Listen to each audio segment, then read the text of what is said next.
Welcome to this episode of the Inspirational Creatives Podcast, episode 292, brought to you by the Inspirational Creatives app, which you can now find on your favourite smartphone app store. To celebrate 6 years of this podcast, you can download the Inspirational Creatives app to access all of my content, every single episode since this podcast began in 2014, and for free. To take your live creativity and profession to the next level, connect directly with me and my content by searching for the Inspirational Creatives app on your favourite smartphone app store. Welcome to Inspirational Creatives. I'm your host, Rob Lawrence. Join me every Friday as I chat with successful artists, producers, and creative entrepreneurs who share powerful stories and strategies. They can help you to create the life that you want. Listen each week as these inspirational creatives show you how to take your creativity to the next level. You'll learn how to create a sustainable business that inspires others and gives you the financial freedom and lifestyle that you want. Thanks for listening. Make sure you sign up at inspirationalcreatives.com to get free exclusive bonus material. And now, on with the show.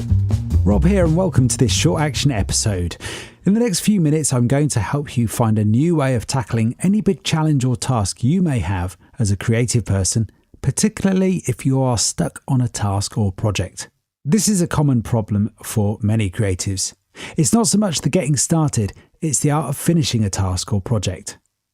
Now, for many creatives that I know, it's not the challenge of coming up with a new idea or project. It's often the job of carrying them out or indeed seeing them through to completion. And there's all sorts of reasons for this, which we've covered in the series so far. Not limited to the fear of success, for example, where our inner perfectionist stalls us from achieving the outcome we have in mind. What if it turns out to be different to what we imagined or expected?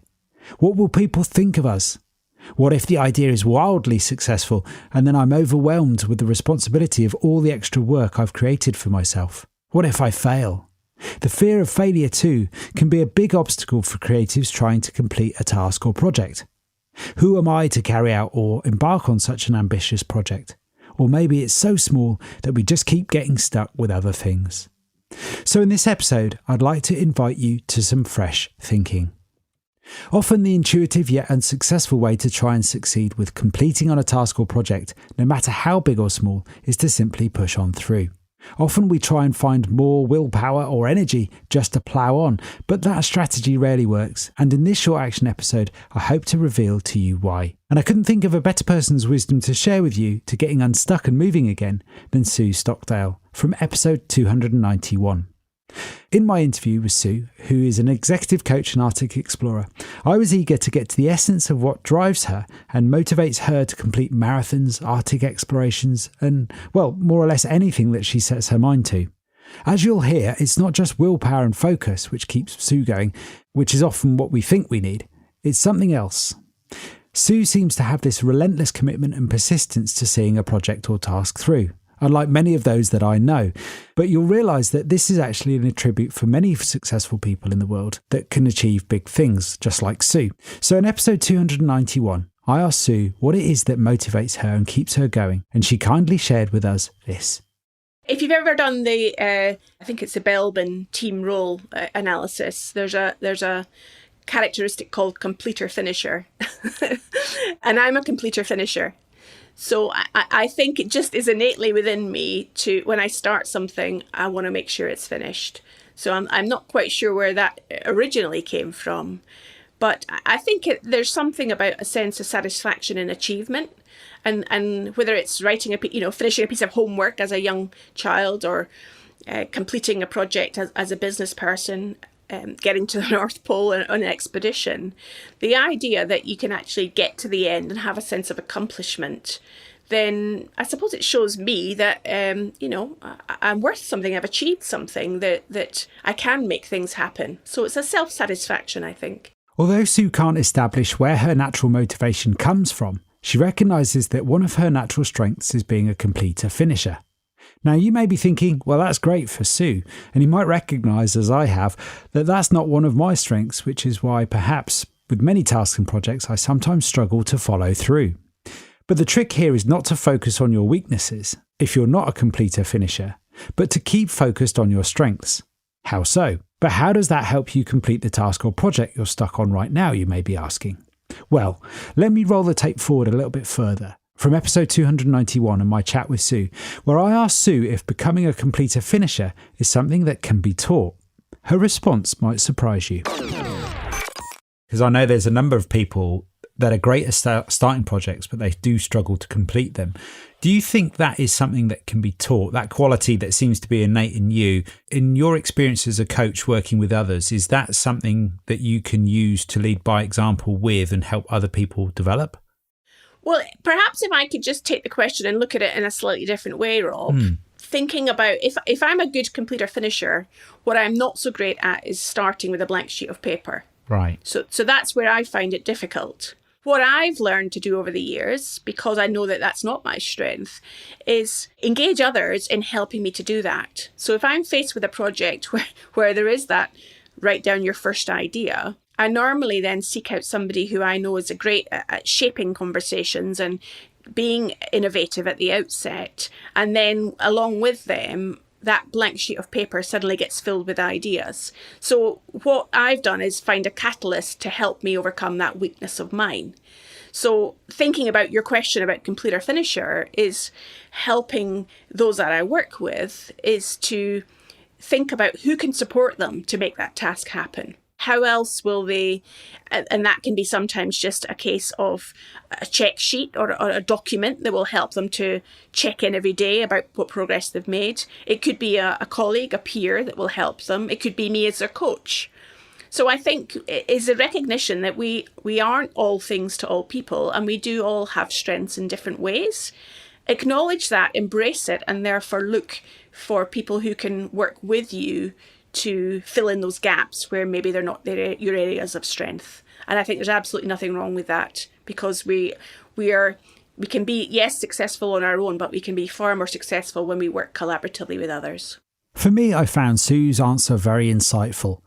While Sue is a great completer finisher, what Sue claims she is not so great at is coming up with new ideas in the first place. The key to Sue's success is to collaborate with others. We can be successful on our own, but we can often be very successful when we work with others. Sue reveals that often the key to her success is finding someone that can catalyse the process of overcoming or making up for a natural weakness or gap in her ability or talent, which I find really helpful for those that are great at coming up with ideas, but not so great at seeing them through to completion. For us, it may be a case of finding people that can support us, perhaps partnering with those that have a completer finisher attribute or strength that complements ours. And for this, we need diversity. Before we wrap up, let me play you just a little bit more tape on that theme of diversity, which came up in my conversation with Sue in episode 291. And having worked with you on a number of projects, I know that you're an advocate for diversity, and I mean that in the broadest sense and also in the most complex sense too. Would you say that has contributed to your success so far, having teams of diversity? Yes, absolutely. I'm trying to think back to, if there's ever been a time where I've just been with a team who's been lots of people who perhaps have got similar characteristics or traits to me. Well, I can think that they are often nice at the outset because it's easy to connect with those people who share similar attributes. But are they fulfilling in the long term? No, because maybe we'd get jobs finished, but we wouldn't perhaps have the imagination and the creativity along the way that's required. We wouldn't seek different views if everyone was like me. So from Sue's point of view, working with people who can help us to see things differently is a great way to help us move ahead with a task or project.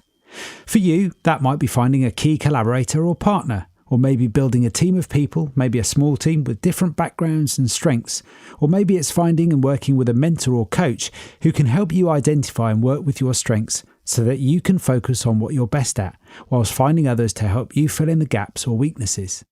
So to summarise then, if you're stuck on a task or project, the key to getting going again may be to find someone who can support you with your natural strengths.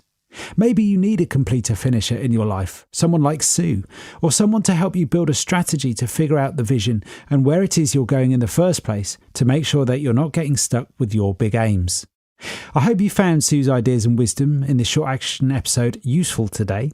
Let me know how you get on by emailing me at rob@inspirationalcreatives. I'd love to hear from you. You can hear more of Sue's wisdom in episode 291, which you can find on inspirationalcreatives.com and have a look under episodes. Sue's also kindly offered a free sample chapter of her book on risk, which you can find at inspirationalcreatives.com/risk, so you can go and download that there. Remember, you'd be very welcome to join me and my small yet growing number of people in the Inspirational Creative Listeners community with our dedicated app, which you can find on your favourite app store. Just simply search for Inspirational Creatives. You can download it for free and hear every previous episode at your leisure. That's almost 6 years worth of content and nearly 300 episodes. Thanks again for listening today, and I'll chat to you soon. Thanks for listening. Nothing beats the stories and advice of an expert to help you raise your creative game. I would love to know what you thought about today's episode, so don't forget to subscribe in iTunes, where you can rate and review the show. If you like this episode, I invite you to share it on Facebook or Twitter with the one person you know who will benefit from the wisdom shared here today. You can find the show notes on inspirationalcreatives.com/podcast. If you have a burning question or a great idea for a guest, head on over to inspirationalcreatives.com/contact, where you can connect with me there.